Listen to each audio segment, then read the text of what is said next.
तो अगर मैंने एक चैप्टर को पढ़ाया है ना, तो नोट्स के फॉर्म में बता दूं या जो स्लाइड के फॉर्म में जो मेंशन है आपको, वो एक चैप्टर के लिए पूरी मैंने नोट्स के फॉर्म में मेंशन किया है।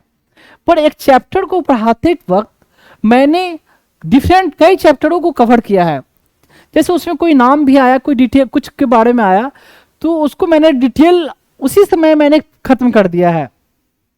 तो ऐसा नहीं है कि आप जब एक चैप्टर को मैं पढ़ा रहा हूं तो इस चैप्टर पर फोकस करोगे, क्योंकि अगर मैं सारे चैप्टर को या डिफरेंट सब्जेक्ट को भी बोलूं, अगर उनको लिंक करके ना पढ़ाऊं, तो फिर एक टीचर को पढ़ाने का कोई मतलब ही नहीं बनता। बुक में तो सेम चीज वैसे मेंशन है तो कोई भी पढ़ ले, तो टीचर की क्यों जरूरत है?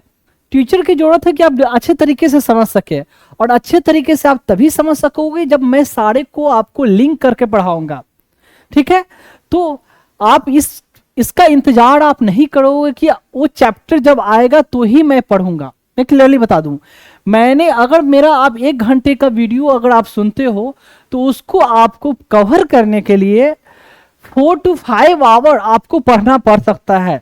जैसे कि एक चैप्टर सिंपल नाम मैं देता हूं, सपोज मैं पढ़ा रहा हूं हिस्टोरिकल बैकग्राउंड, इंडियन पॉलिटी की पहली चैप्टर है, उसे पढ़ा रहा हूं। तो उसे पढ़ाने में हिस्ट्री के बहुत सारे चैप्टरों की बात आती है, तो मैं वहां उसको जाकर मैंने कवर किया है।